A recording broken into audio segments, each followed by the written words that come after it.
পুরানাইসটা সবাই হাসপাতালে হ্যাঁ ও তোমরা দেখো গো আসিয়া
লক্ষণ কি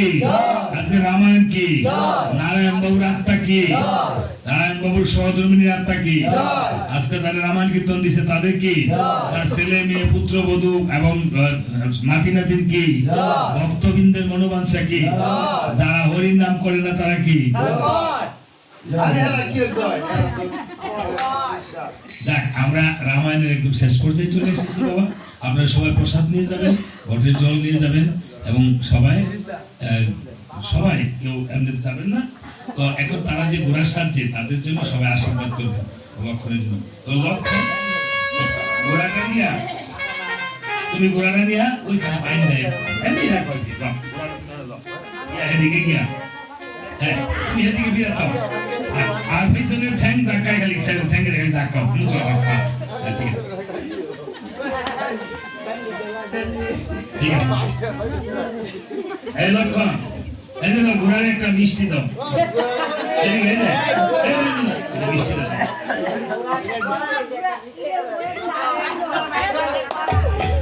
ঘোড়া কম মারছে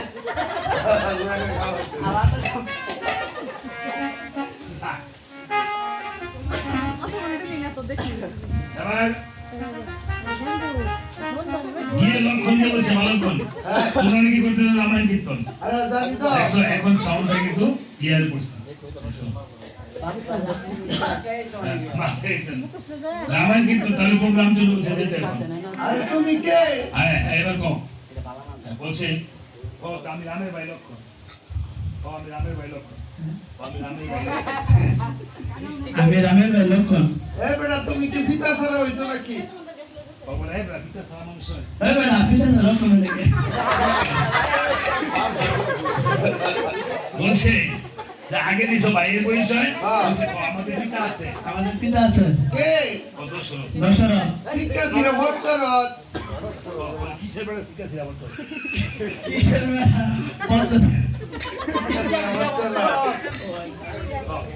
আমরা তো 3 বছর ছিল তোমার পিতা কোন বছর বলছে থেকে পরশুরামের হাতে দনদের মধ্যে বইতে বইতে চুল ছিল না তার মধ্যে ব্রহ্ম হত্যা করে সে মনে ছিল পুত্র সুখে নারী রামবনের 2 দশরথ বিয়ে করে সুমিত্রা যাত্রা করে লোভে পড়ে সিঙ্গার করে 3 দশরথ চিনছি ও বাবা রে বাবা দশরথ 3 দানা আমার বাবা তিনটা বিয়ে করছে তোমার মা তো একটা দেশ লোক 3টা বিয়ে করছে এটা আমারে কইতাছো তোমার বাবা আছে তোমার বাবা তোমার বাবা হ্যাঁ আচ্ছা এটা অভিনয় আর বিয়ে করছে হ্যাঁ ঠিক আছে বিয়ে তো 3 জন্ম মৃত্যু ঠিক আছে বলছে যাক তোমার বাবা 3টা করুক আর বিয়া 10টা করুক আঙ্গুর কোনো সমস্যা নাই আঙ্গুর যদি কীর্তন করো আঙ্গুর কিন্তু অনেক আরে তুমি কি লাগবে এটা কল তাড়াতাড়ি আমরা যখন অযোধ্যায় কীর্তন শুরু করব তখন আঙ্গুর টেওয়ার সাথে ক্লিয়ার করবা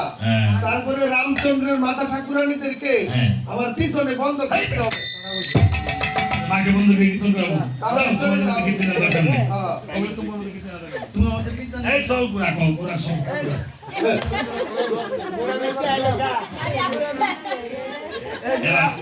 এবার খুশ বলছে এই বেটা সুরা গুরের প্রথম দেখতে আমরা কার বাপের গোড়া লয়ে যাইতেছ লক্ষণ কাঁদছে একদিকে আর লক্ষ পুষ্টানতে কানো টানো ঘুরে টানো এন্ড টানো লক্ষণ কাঁদছে ঘুরে খালি কইতাছ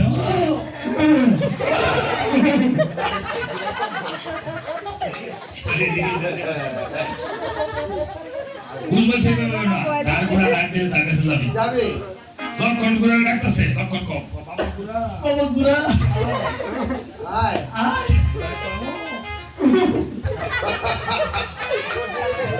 এবার লক্ষণ বলছে একটা জিনিস দিয়ে রাখতে বলা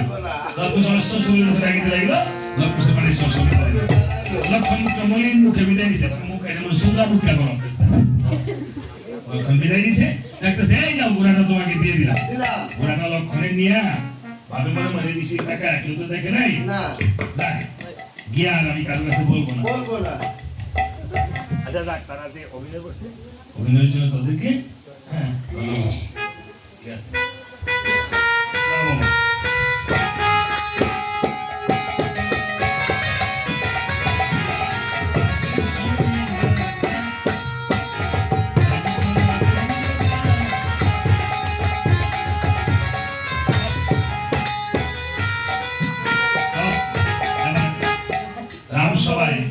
গিয়ে বলছে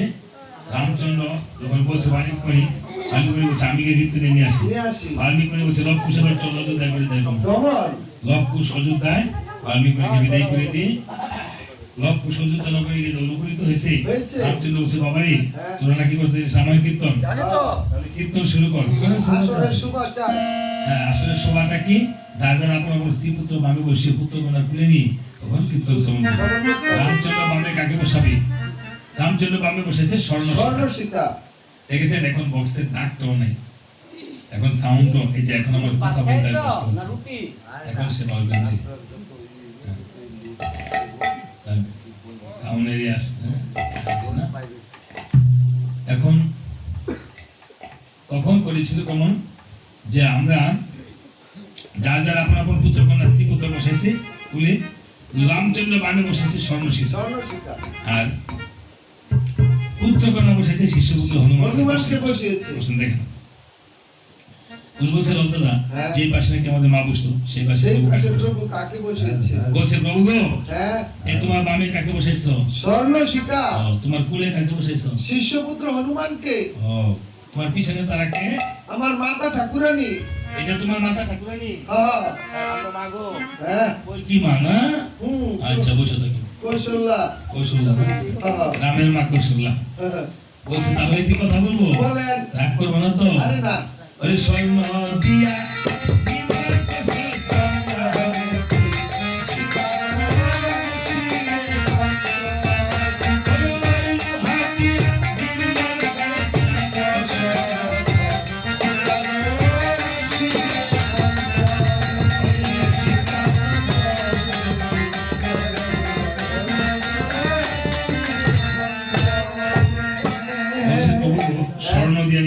জন্মকে সীতা লোহা দিয়ে তুমি মোটা করে নির্মাণ করো না তোমার দশরথ পিতা হ্যাঁ রামের মা কৌশল্যা কইতেছে টি টি টি টি টি কি কথা না কইলে রে ওই বলি কি কীর্তন না হ্যাঁ